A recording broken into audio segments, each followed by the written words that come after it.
Before we start, just a quick reminder to hit that subscribe button. Only 2% are subscribed at 1,000 subscribers. I'll be posting a special video. My wife told me not to wait up as she checked her lipstick in the mirror. I am Alex, 33, and that line still echoes in my head. It sounded casual that night, but it landed like a dare. She met my eyes once in the glass, then looked away fast. I already knew this was not a normal date night anymore. Her phone lit up on the counter with the dating app open. A new message popped in with some stupid confident joke. She smiled at the screen longer than she had smiled at me all week. My chest tightened and I forced my voice to stay light. I asked if this was the guy from last night's chat. "Yeah, the bartender," she said and tucked her hair behind one ear. She flicked the screen off like it was no big deal. No introduction, no extra details, just the role of tonight's guy. I nodded slower than I wanted while my brain yelled inside. You know that buzzing feeling when your mouth smiles on autopilot? We had the rules talk right there with the app still open. I reminded her about no sleepovers and home by 2. That was the rule I cared about most, and she knew it. She stepped closer and straightened my collar like I was the one going out. She said she would probably be back before midnight if things felt weird. "If it goes great, I might stay longer though," she added softly. My throat went tight, so I pretended to check my own phone. I told her I wanted her to have fun and feel free. The words tasted fake, but I pushed them out anyway. I already felt locked in while talking about freedom for her. She watched me for a second like she was reading my thoughts. Then she kissed me slow and careful, which somehow hurt more. She called me the most understanding man alive and laughed. Hearing that made me feel like a prop, not a partner. I hugged her back while my jaw clenched against her shoulder. She grabbed her small purse and keys in one smooth motion. The whole move looked practiced, like she had rehearsed it earlier. Her heels clicked toward the door faster than my brain could process. I followed a few steps behind without even knowing why. It felt like walking her to a plane I was not boarding. At the door, she turned and checked me over once more. "You good?" she asked with that bright, excited face. I wanted to say no and ask her to stay home. Instead, I said I was fine and told her to text often. She kissed my cheek and thanked me again like I was babysitting emotions. The door shut with a soft click that sounded way too final. I stood there a moment listening to the quiet hallway outside. No car alarms, no neighbors talking, just my own breathing getting heavier. My body knew something was wrong before my brain admitted it. That was the first second I regretted ever opening anything. I walked back to the kitchen and saw both our phones unlocked. Her screen still showed the chat list with 3 other names. I knew better than to scroll, yet my hand moved anyway. I opened the last conversation and read a string of flirty messages. He called her trouble and she told him not to tempt her. My stomach twisted while I reread that stupid line from her. She never talked to me like that anymore, not even as a joke.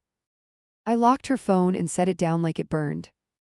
My own reflection in the dark glass looked small and unsure. I hated that this was the version of me she was leaving behind.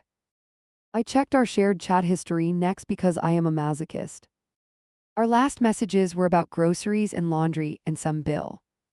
No heart emojis, no teasing, nothing that matched her energy with him. I remembered when we used to send each other risky jokes. Now I was the husband who stayed home while someone else got those. I dropped onto the couch and opened the app on my phone. My inbox was nearly empty with one stale match from weeks ago. She had more notifications in one evening than I had all month. I told myself it was just timing and the algorithm, not me. That lie lasted about 3 seconds before collapsing on itself. Her first text came 20 minutes later while I still stared at profiles. "Got here," she wrote, followed by a quick smiling face. No extra detail, no comment about him, nothing I could hold on to. I typed a simple "have fun" and hit send too fast. The second I sent it, I wished I had written something cooler. Minutes crawled by in little clumps of silence and screen light. I tried to watch a show, but kept pausing at every vibration. Most alerts were junk emails and some pointless group chat. Every useless notification made the quiet feel louder somehow. I hated how needy my brain felt waiting for a message. Eventually, another text arrived and my heart hammered like an idiot. "Drinks are good," she wrote and added a small fire emoji. That little image made my neck get hot for no smart reason. I imagined her laughing too hard at his jokes across a crowded bar. Looking back, I had no evidence of anything, yet my body panicked anyway. I asked how she was feeling and whether she felt safe. That was my attempt to sound supportive, not controlling or jealous. She answered with "I'm great," and then nothing else. No question about me, no check-in about the house. The conversation felt like messages to a celebrity who might never reply. Time blurred after that while I doom scrolled and checked the clock. Hours could have passed, or maybe just 40 minutes, who knows. My mind cycled through every scenario from boring to catastrophic. In one version, she got bored and came home early giggling. In another, she never walked through our door again. Around midnight, I sent her another text asking for an update. I stared at the little "delivered" mark like it meant something deep. No dots appeared, no sign she was typing back. I waited 5 minutes, then 10, then 20 with the same empty screen. That was when the rules we set started feeling imaginary. Just after 1, my phone finally lit up with her name. The preview banner showed only the first half of the message. "Might stay over if that's cool," sat there above my home screen.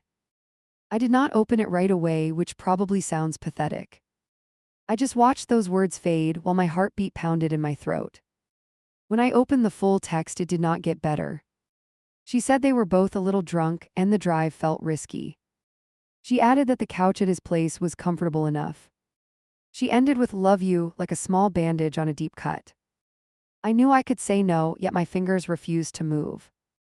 I remember thinking that a good partner would not make a scene. I told myself I wanted her to feel trusted, not controlled. The truth is, I was terrified that saying no would expose me. Expose the fact that I said yes to this whole experiment first. If I pulled back now, I would look weak in my own story. So I typed "okay, just be safe" and sent it. My hand actually shook afterward, which feels dramatic even now. I waited for some reassurance that never came. No extra line like "I'll call you in the morning" or "thank you." Silence settled over the room, and I felt like a placeholder. I could not sleep, so I lay on our bed staring at the ceiling. Her side looked too neat, and that somehow made it worse. The blanket still held the shape of her legs from earlier. I kept picturing someone else between them while I stared upward. That mental image dug in and refused to leave.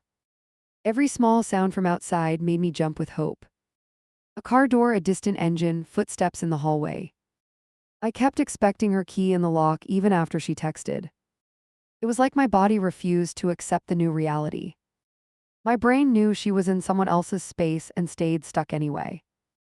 At some point near dawn, I must have knocked out. I woke up sweating with my clothes twisted around me. Her side of the bed was still empty and cold. For a second, I thought she had left for good. I actually checked the closet to see if her suitcase was gone. She walked in while I stood there like an idiot staring at hangers. Her hair was messy in that way people call satisfied, not tired. She stopped in the doorway when she saw my face. Then she smiled wide and said, "Hey, you're up early." I remember thinking she looked more alive than I did.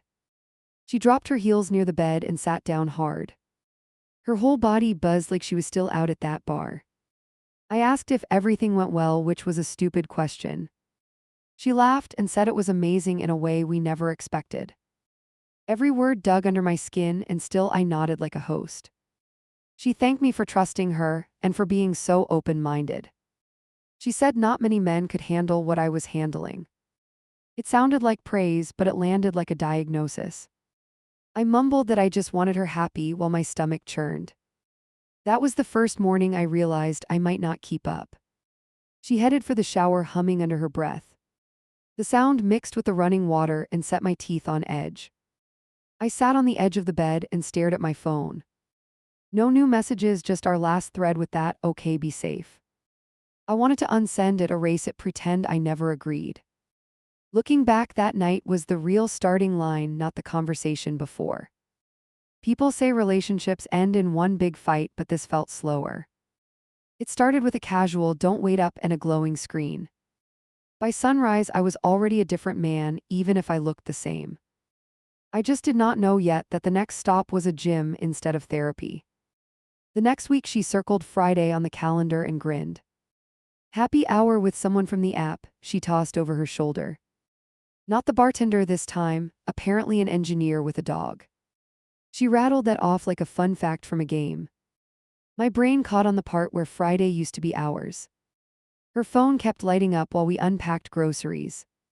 Little banners rolled in from different names with different jokes. She glanced down, thumb flying, then looked back at me smiling. My own screen stayed dead quiet except for spam notifications.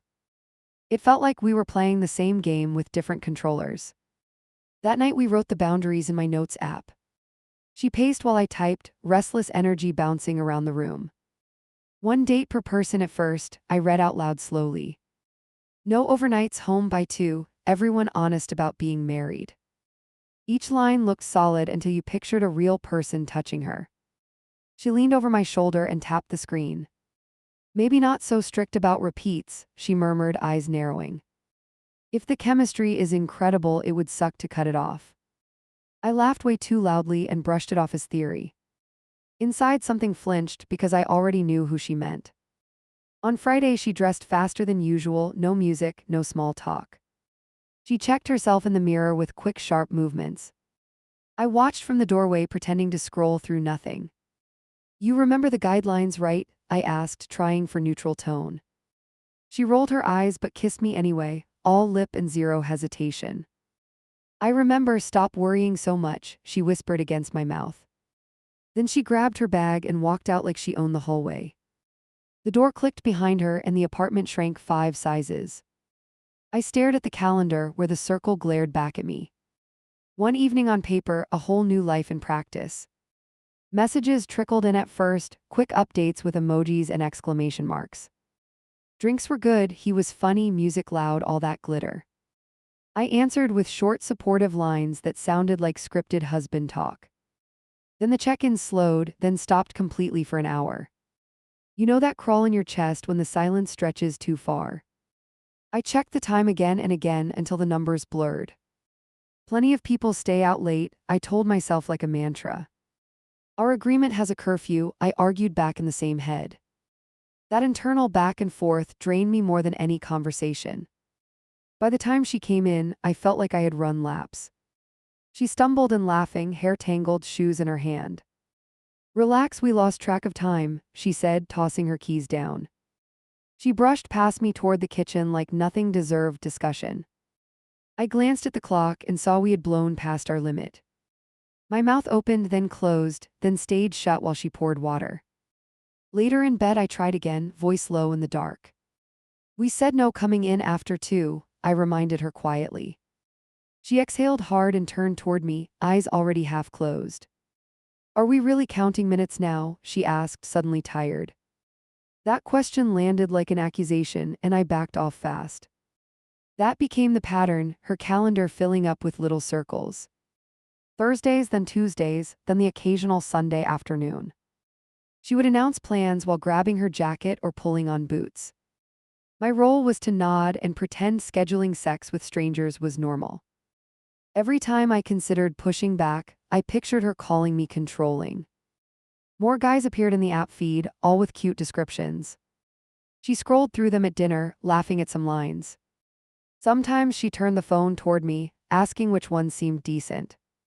It felt like helping her pick outfits for some office party. Every recommendation put another crack somewhere I could not name. One evening I noticed the same name popping up again and again. The bartender from the first night, sending memes and inside jokes. I counted at least 6 unread messages before she even opened the chat. I thought we were trying different people first, slipped out before I could stop it. She froze for a beat, thumb hovering above the screen. That was more like a guideline, she finally answered, jaw tight. He gets me, we click, I am not going to punish that. She locked the phone and dropped it on the couch between us. So you want to be the guy who kills good chemistry. There it was, the loaded choice between being cool or being the villain. I shrugged and pretended it did not bother me at all. Do what feels right, I muttered, eyes on the television. Inside I wanted to yell that nothing about this felt right. Instead, I acted like a chill friend who just shared rent. That pose would come back to haunt me in a few weeks. The night everything shifted, she was getting ready for yet another outing. Bartender again, different bar this time, same shining excitement all over her. She hummed under her breath while tapping out a message. Then she passed me her phone with a quick distracted request. "Can you plug this in? I need to jump in the shower." Her screen stayed unlocked in my hand for a second too long. I swear I tried to look away and just charge it. A new notification slid down from the top with his name. "You sure your husband is cool with this many dates?" he wrote. Beneath that was her reply from earlier, and that is what gutted me. "He's basically my roommate who pays half the bills, he's harmless." That line sat there like it had been carved into glass. No emojis, no softening words, just that flat description of me. My ears rang and my grip tightened to the edge of cracking. I did not even know which part hurt more, roommate or harmless. I read it again just to make sure I had not misinterpreted. Same words, same tone, same casual dismissal like she was discussing furniture. Memories of her praising me for being understanding flashed in my head. All that talk about trust suddenly sounded like a script for someone else. At that moment I realized she liked the idea of me more than me. I locked the phone and set it carefully by the charger. No throwing, no dramatic scene, just slow controlled motions. The shower roared to life down the hall, steady and carefree. I stared at the closed bathroom door, heart pounding against my ribs. Part of me wanted to confront her right then through the steam. Another part wanted to pretend I had not seen anything. Ignorance meant I could still believe she respected me upstairs somewhere. If I brought it up, the words would be out forever. I stood there stuck between those two terrible options for a full minute. By the time I moved, my face felt numb and unreal. When she came back out wrapped in a towel, she was glowing. "Did you plug it in?" she asked while rubbing her hair. I nodded and watched her grab the phone without suspicion. She checked the screen, smiled at something, then looked back at me. "You okay? You look weird," she asked, brow creasing briefly. "Just tired," I answered, forcing a small, crooked grin. I tossed out a bland comment about work to change the subject. She accepted it and went back to getting ready like nothing rippled. That quick acceptance stung more than a direct fight would have. Clearly, she believed my feelings were simple enough to dismiss in a sentence. She left again that night, heels tapping a fast rhythm to the door. Once she was gone, I sat on the couch where she had stood. I opened my own messages and stared at the empty inbox. No one out there calling me trouble or begging to see me. I suddenly understood that our open arrangement was not really symmetric. I tried installing another app, new profile, fresh set of strangers. Swiping felt robotic, names blurring into one tired list. I matched with a couple of women who never replied again. Each silence landed on top of that roommate line in my chest. By midnight, I deleted the app for the third time in 2 weeks. From then on, every time her phone lit up, I flinched. Not from jealousy exactly, more from that word harmless echoing. Whenever she described our agreement to new people, I listened harder. She started calling me chill and easygoing in front of friends. Those compliments sounded like a warning label for someone who never says no. Looking back, that message was the first real fracture, not the open marriage itself. Before that, I could pretend we were exploring together, even if uneven. After reading those words, I knew how she framed me to others. Not as a partner navigating something complicated, but as a background character. The kind of guy who watched the plot from the couch while someone else lived it. "Can he come here tonight?" That was how she opened the conversation, leaning in the doorway. No greeting, no warm-up, just that question dropped between us. I looked up from the couch and already knew who she meant.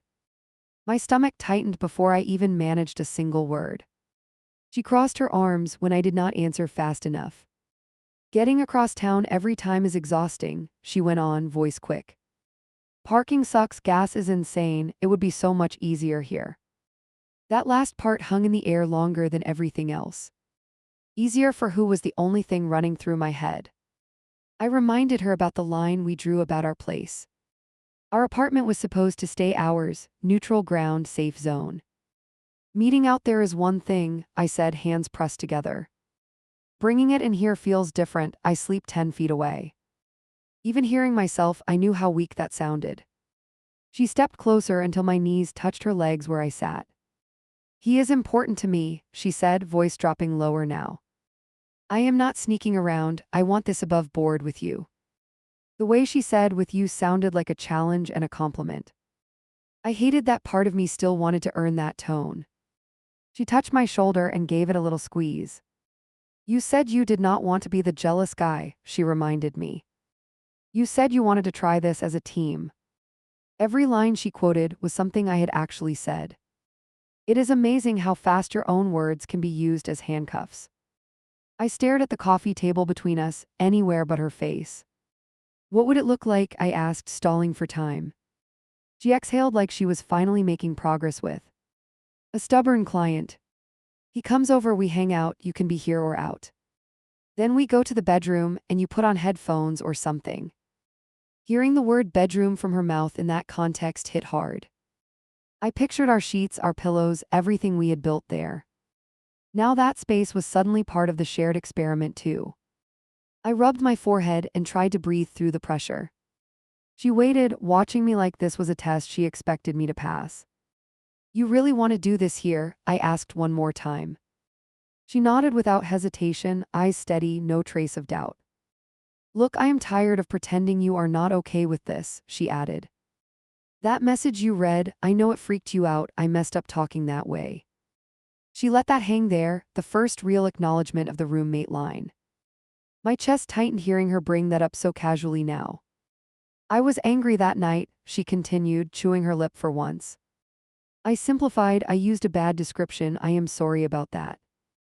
It was the closest thing to an apology I had gotten in weeks. And I hated how quickly my anger started bending around it. I shrugged and stared at the floor, still not trusting my voice.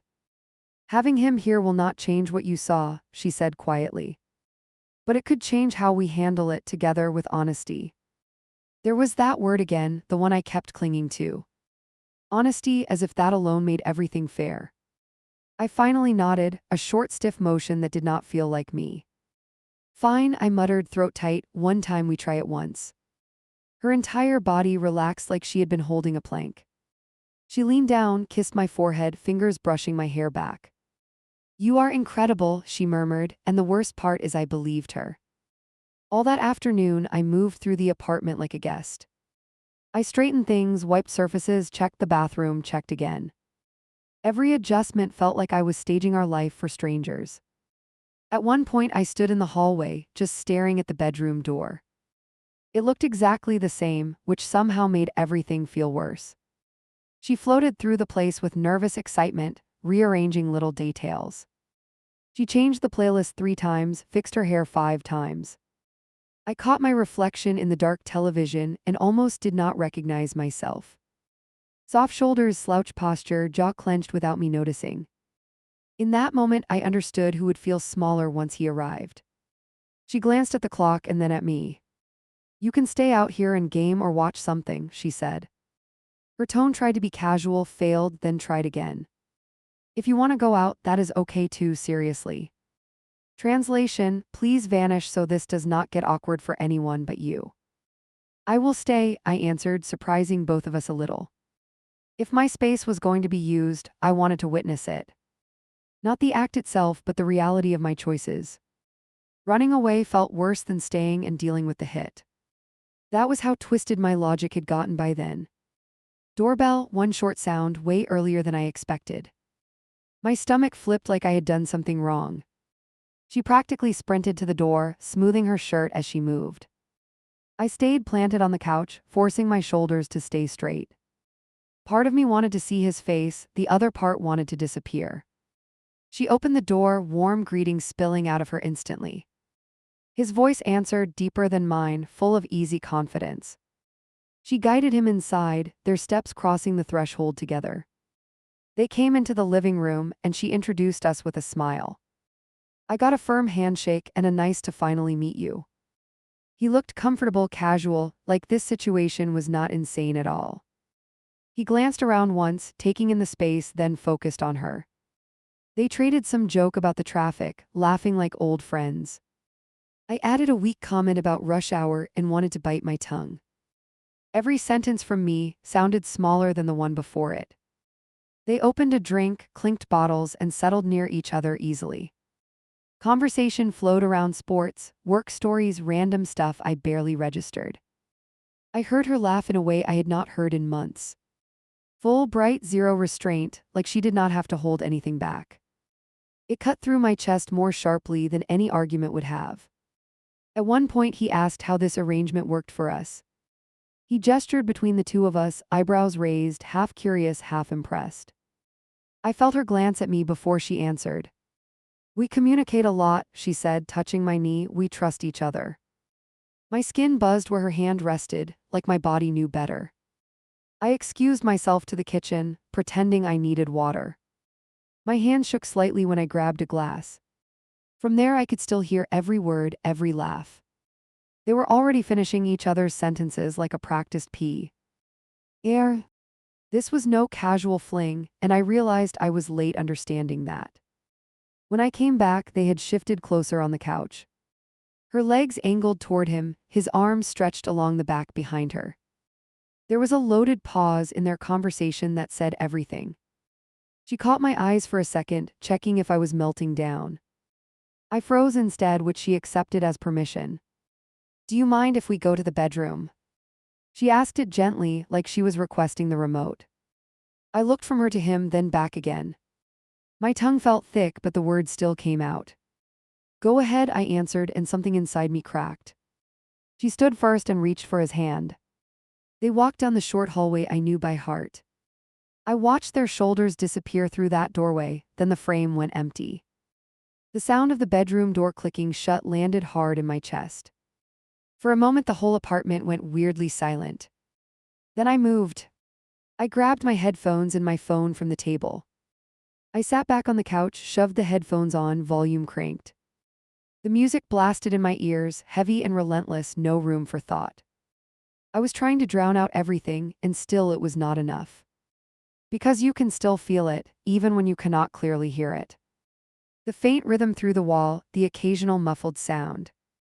The mind fills in details you never asked for. I kept my eyes glued to the television, not watching anything. My hands were clenched so tight my nails dug into my palms. Time got weird. 10 minutes felt like 40, then 5 seconds, then another lifetime. I checked the clock, then checked again, convinced it had broken. My heartbeat did not match the music, it raced ahead of it. I wondered if they had even thought about me since the door closed. Every time the bed creaked or the wall seemed to shift, my stomach lurched. I turned the volume higher until the sound distorted. The headphones started to hurt, but I would not take them off.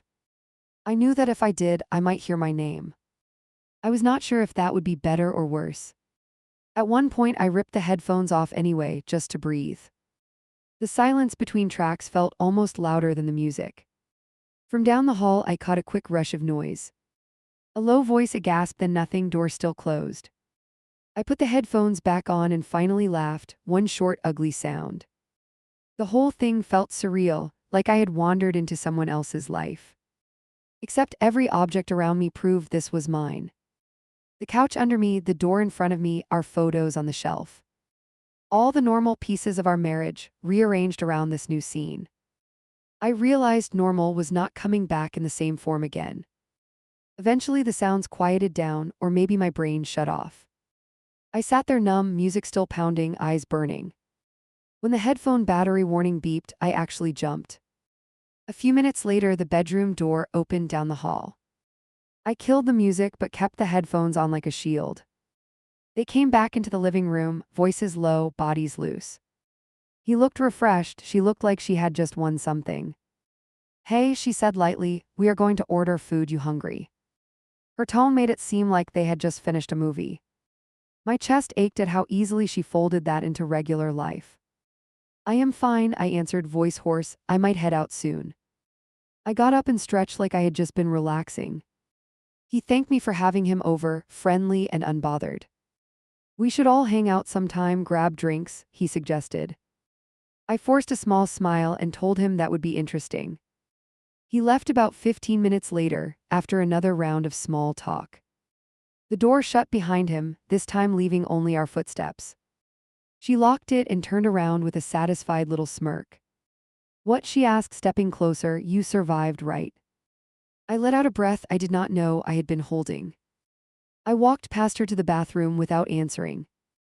In the mirror I saw my face, pale and drawn, eyes tired.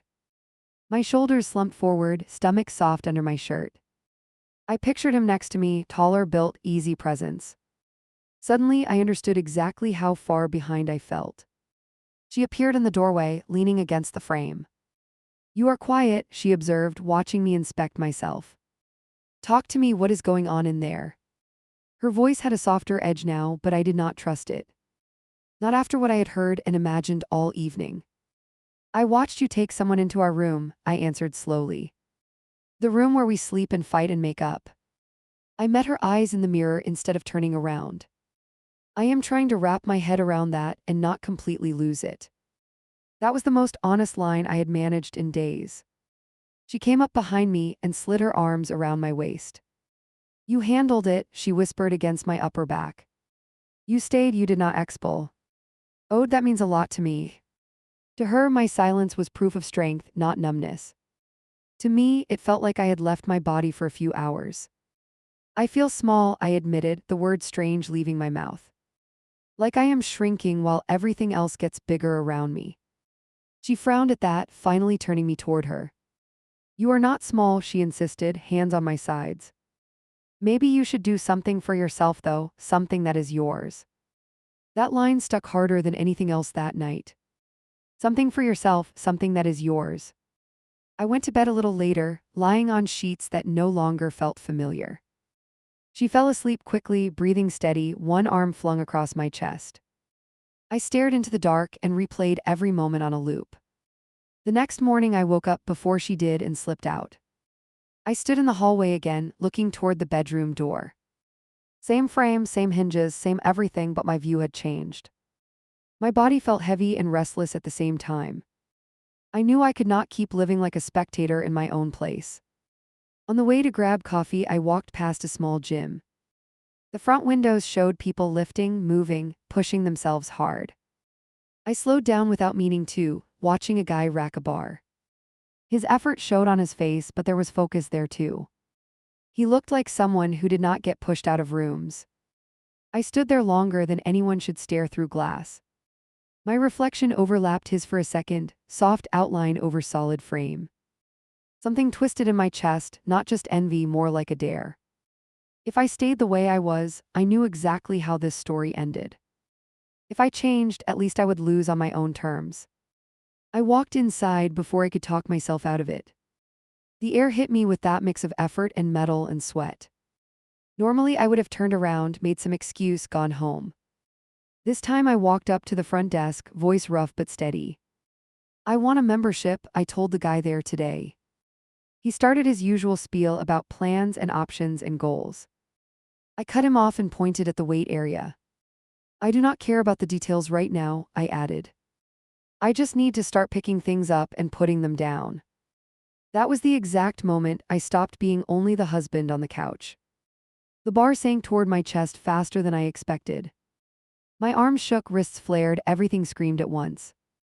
For a second I thought, cool, this is how I die. Lock it," the trainer yelled, grabbing the bar. We racked it together, and my heart hammered like I had sprinted. "Too much," he said, breathing steady while I gasped. "You want to impress somebody or you want to get stronger?" I wiped sweat from my forehead and tried to laugh it off. "I thought I could handle more," I muttered, ego cut open. That first day showed me exactly how weak I really was. He peeled a plate off each side without comment. "Start here," he said, tapping the lighter setup once. "Own this weight before you start chasing numbers." I slid under the bar again, palms damp, shoulders tight. This time I pushed it up, slow and ugly, but it moved. That tiny movement hit harder than any compliment. I racked it, sat up, and actually felt lightheaded with relief. Not because the weight was impressive, because it no longer crushed me. The trainer nodded once, nothing dramatic, just a quick acknowledgement. I rode that small nod longer than I care to admit. When I walked out, arms trembling, phone buzzed in my pocket. "How was it?" she wrote, message popping up with a little heart. I stared at the screen, remembering her and him in our room. "Rough," I replied, "but I joined. I am going back tomorrow."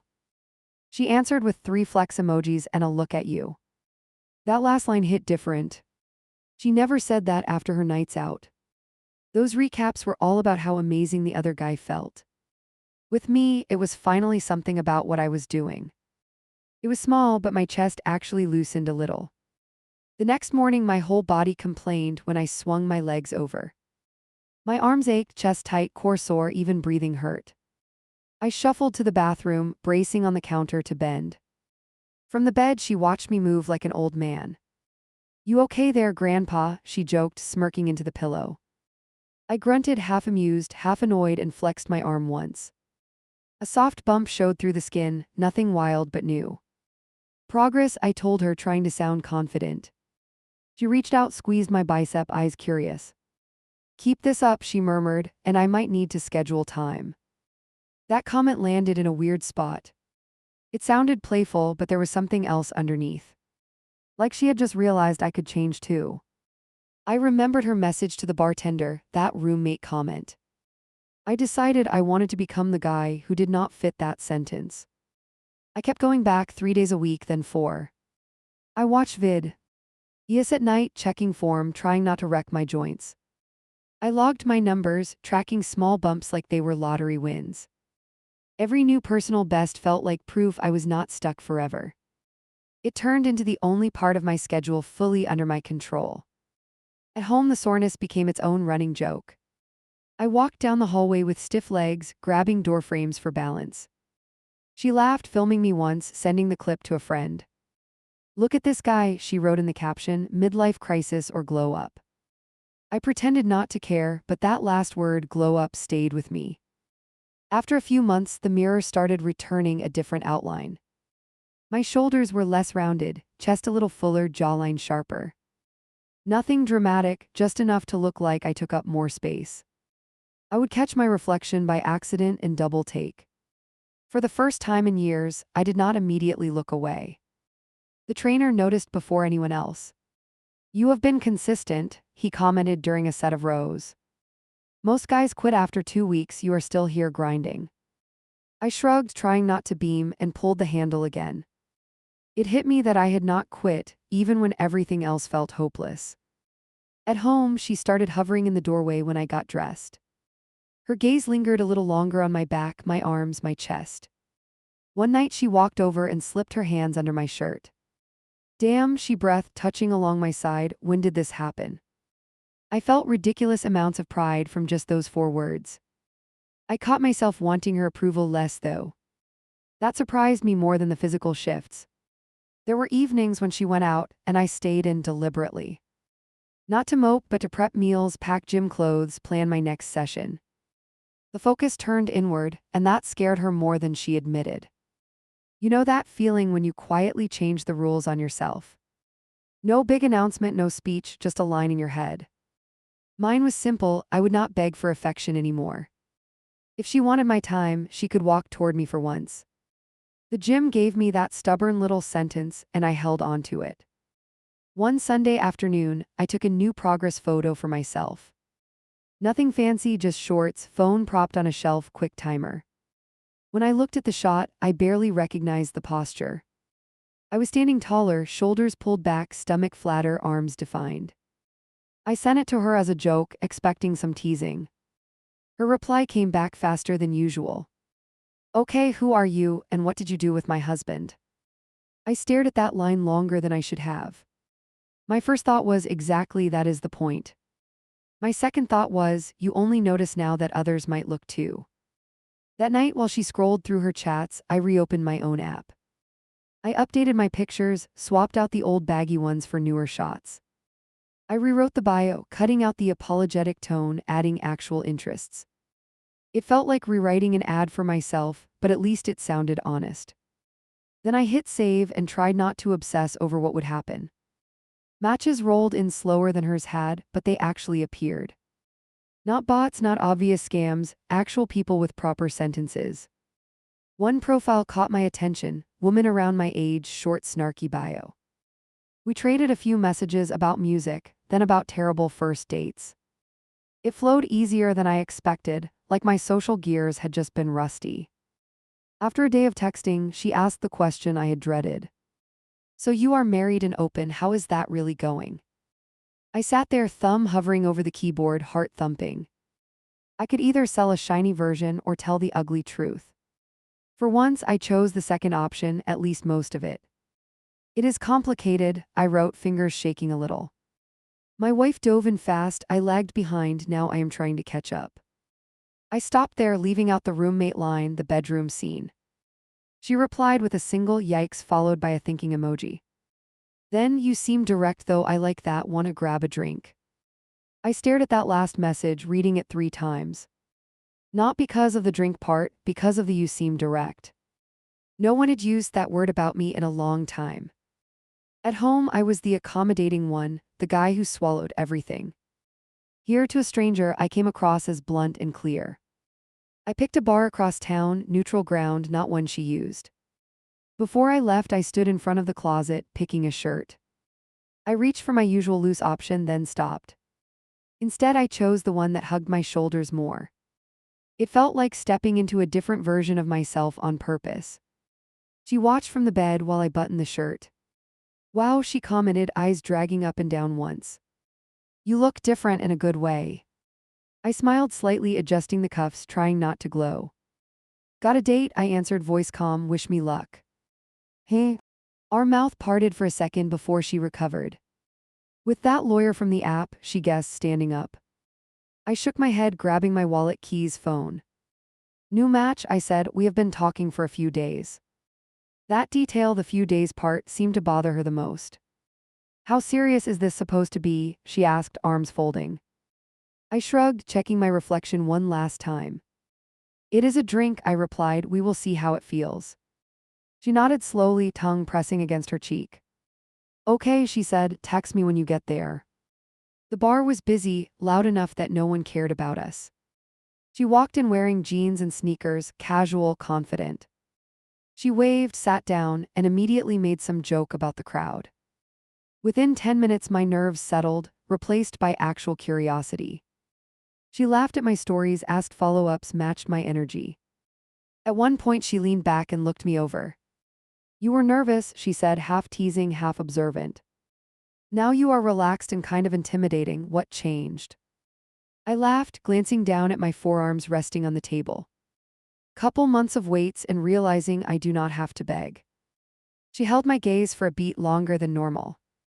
That tracks, she replied, you have a quiet confidence thing happening.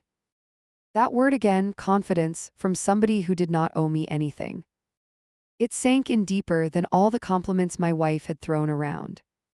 Maybe because this woman did not need me to feel strong to excuse anything. When I got home later, there was a pair of shoes by the door. Not mine, not hers, a man's sneakers I had never seen. Voices drifted from the living room, low, with occasional laughter. My stomach lurched, not from jealousy now, but from whiplash. I walked in and found her on the couch with another new guy. She looked up, surprised, like she had not expected me back so early. Hey, she greeted, shifting a little, this is Mark.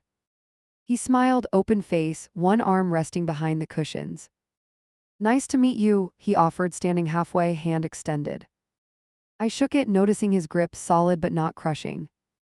You were out too, she added, eyes flicking over my shirt. How did it go?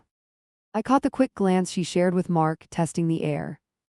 It was good, I answered, sliding my keys onto the counter. We talked, we laughed, she wants to meet again. Something tightened around her eyes when I said that last part. Before, my attempts at dating had been background noise, easy to ignore. Now there was a real person who actually wanted a second round. I watched her process that in real time, jaw working once. Nice, she replied, voice a touch too bright, look at you. I excused myself to grab water, leaving them to their chat. From the kitchen I could hear them, but not every word. Still, I caught enough to know the mood had shifted. She sounded more guarded with him than she had with the bartender. Less reckless, more aware that there were now moving pieces on both sides. Later, after Mark left, she cornered me in the hallway. So this woman, she started, tracing a finger along the wall. You actually like her, or is this just you testing things? I leaned back against the opposite side, arms crossing subconsciously. I like talking to her, I answered. She listens, she asks real questions. She blinked at that, like the concept itself surprised her. I listen, she snapped, a little too fast to sound convinced. I lifted a shoulder, not wanting to fight but unwilling to lie. Sometimes, I said quietly, when you are not buried in your phone. The second the words left my mouth, I knew we had crossed into new territory. She pushed off the wall and stepped closer.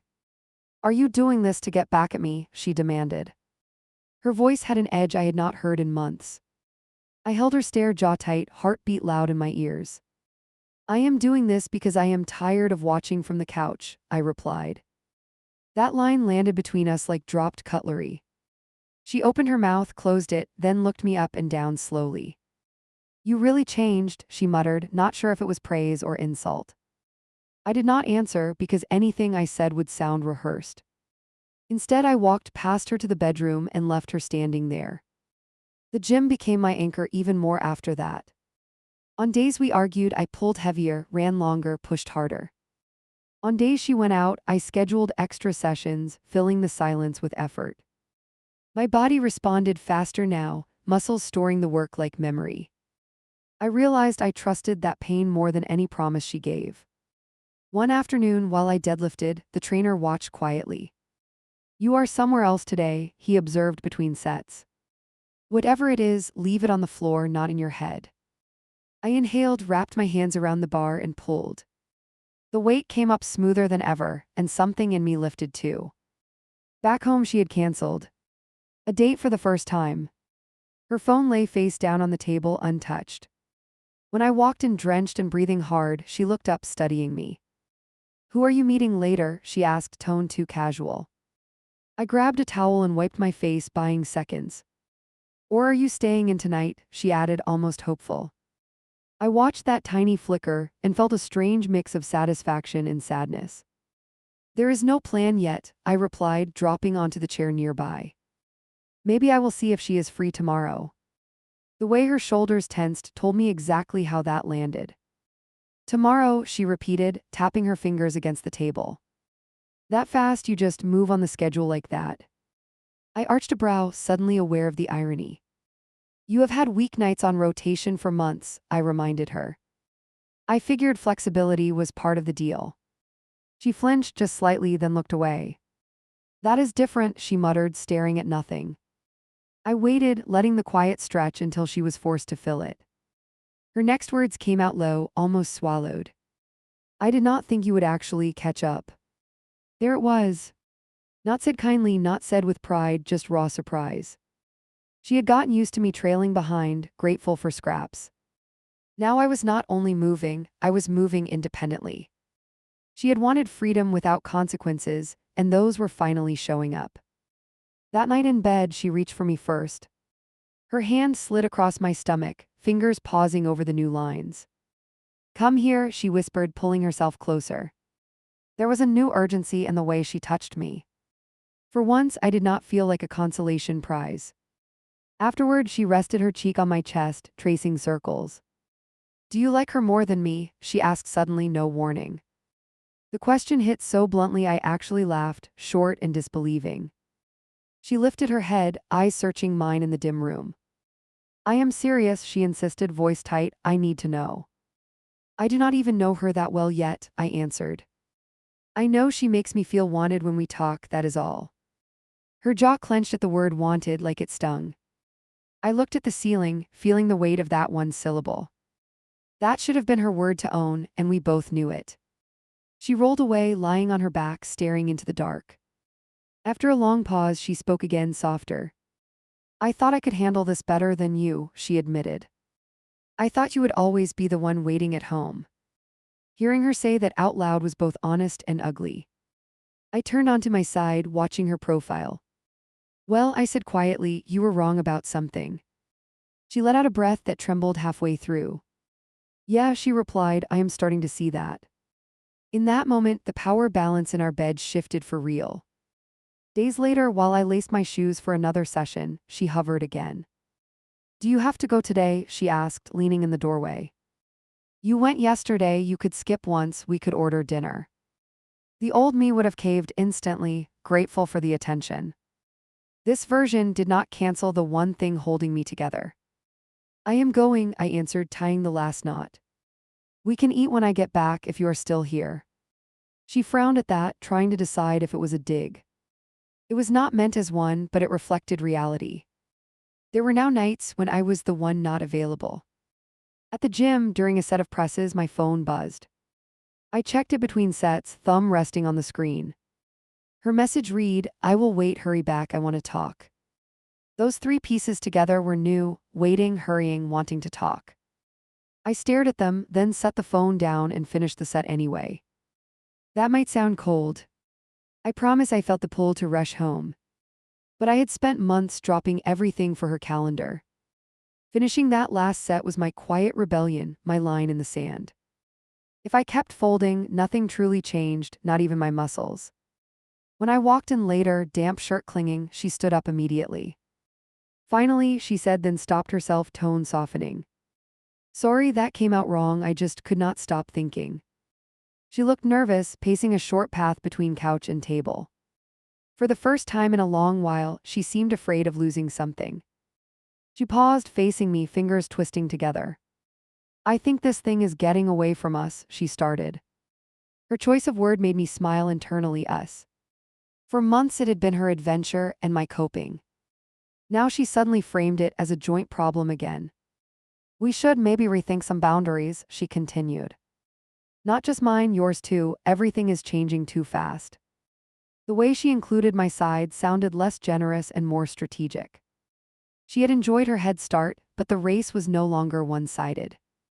I nodded slowly, already knowing this conversation would not end tonight. Looking back now, that stretch of time at the gym did more than reshape my body. It rewired the way I responded to her and to myself. I stopped seeing my value as whatever she decided to hand me. Every plate I added, every rep I finished, chipped away at that mindset. By the time she tried to pull me back into the old version of our marriage, I was already gone in my head. She closed the laptop so hard the screen rattled. "We need to stop this," she blurted, standing right over me. My first thought was divorce, straight up, papers, lawyers, all that. My heart jumped into my throat before she finished the sentence. "I want the open thing done, completely, starting now."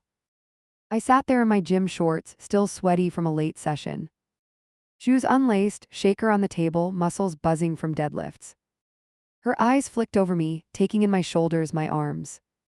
I watched her swallow, saw the nerves under all that confidence. She was scared not of losing me, but of losing her setup. "What changed?" I asked, leaning back, feeling my shirt stick. "I thought this was your dream package: freedom, options, late nights."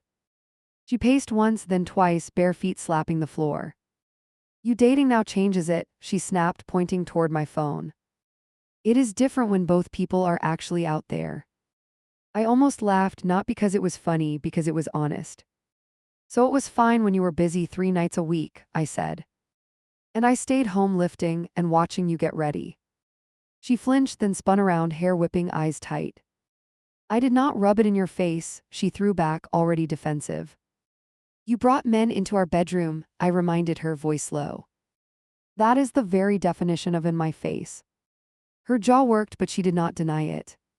Instead, she switched angles fast. "This is not about that night, this is about now." She moved closer, hands pressed to the table like she needed support. "Listen," she said slower, trying to sound reasonable.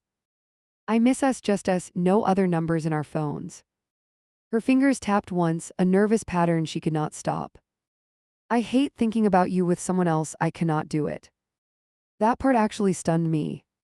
For months I had been choking on those same images. Her laughing in some stranger's kitchen, her body on our bed. I had begged my brain to stop replaying it. Now she was describing my private nightmares like they were brand new. "So now you understand what this feels like," I answered quietly. She shook her head hard, stepping back like I had thrown something. "No, because you are different," she argued, voice climbing. You go to the gyms, you look good, women will line up. She spat that last piece out like it tasted bad.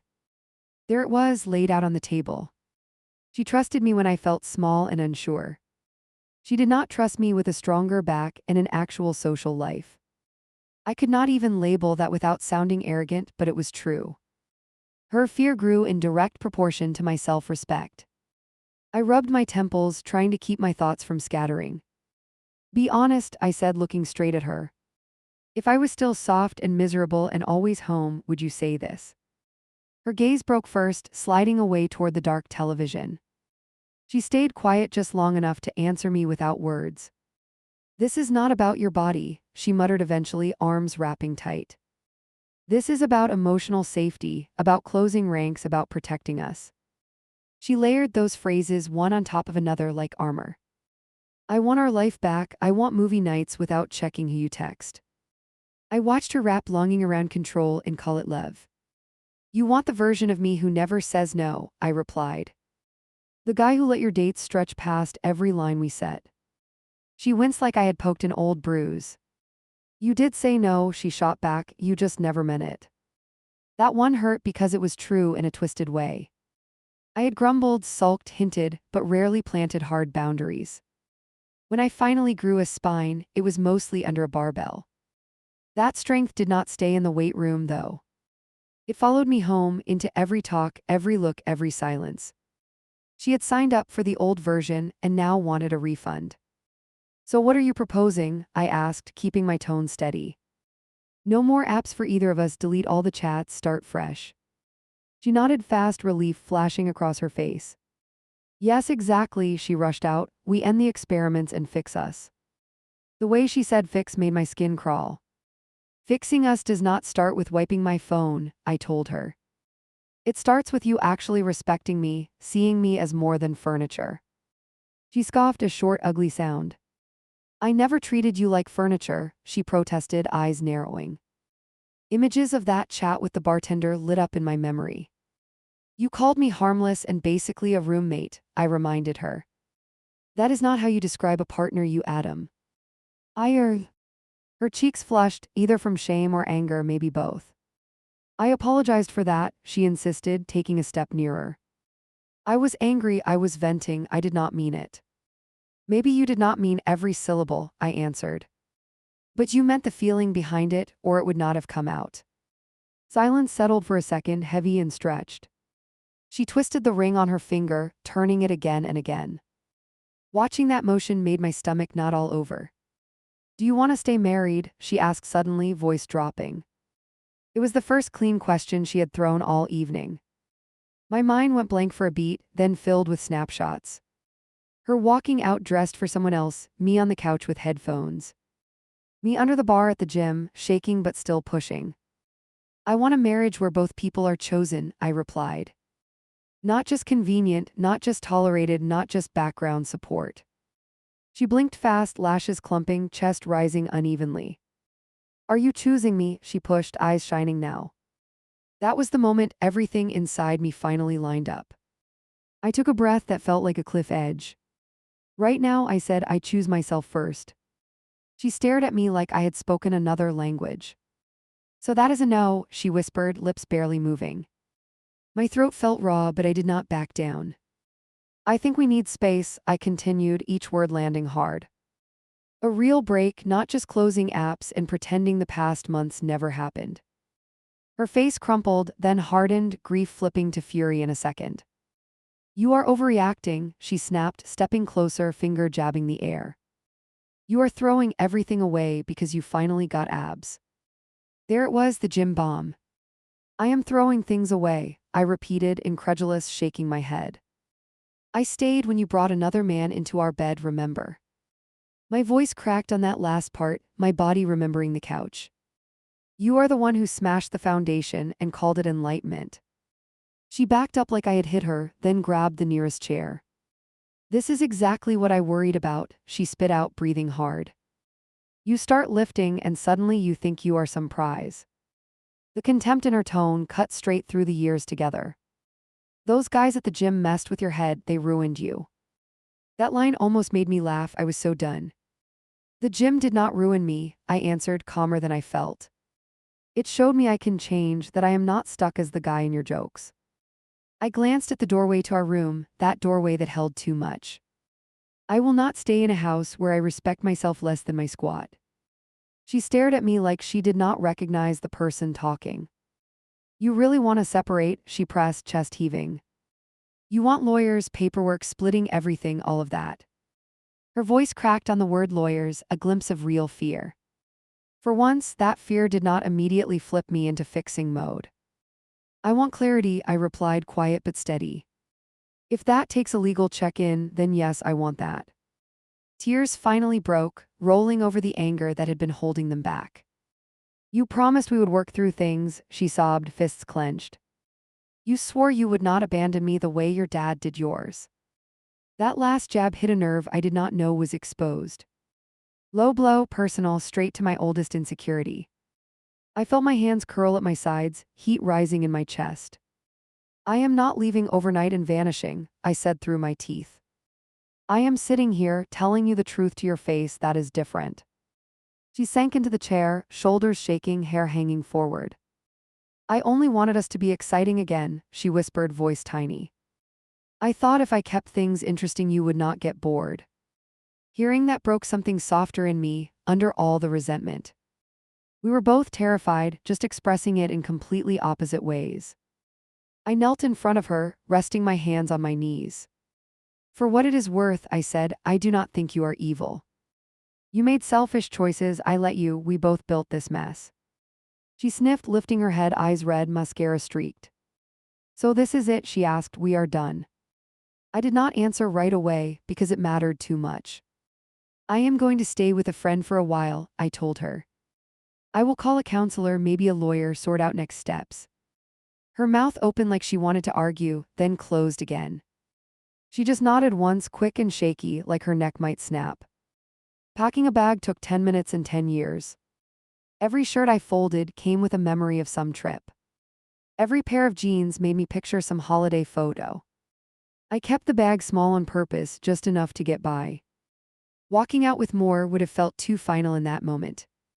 At the door, she hovered in the hallway, arms wrapped around herself. You are really going, she said, eyes fixed on my duffel. I adjusted the strap on my shoulder, feeling the weight dig in. I need to see who I am when I am not managing your guilt, I replied. Her face twisted at that, hurt and defensive all at once. If this blows up, remember you pushed first, she threw out. The gym, the dating apps, the distance, you built that wall. I stood there, hand on the doorknob, breathing slow. No, I answered, turning the handle, I just finally noticed the wall you built years ago. Then I stepped into the hall before I could soften it. My buddy opened his place without questions, just a nod and a hug. I dropped the bag by his couch and sank down hard. My phone lit up every few minutes, her name on the screen. I did not block her, but I did not reply either. For the first night in a long time, my silence served me. Lying there staring at the ceiling, everything hit at once. The first time she walked out for a date, the chat about me. The night in our room with someone else, the first barbell in my hands. The slow shift from begging to boundaries, from flinching to standing still. The look on her face when she realized I might actually leave. I grabbed my phone and opened the app we both pretend not to read. Thumbs hovered over the keyboard while I fought the urge to sugarcoat. Then I started typing, line after line, exactly how it unfolded.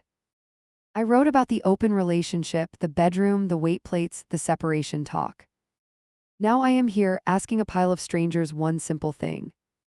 Am I being cruel for choosing myself after all this, or did I just finally stand up from the couch?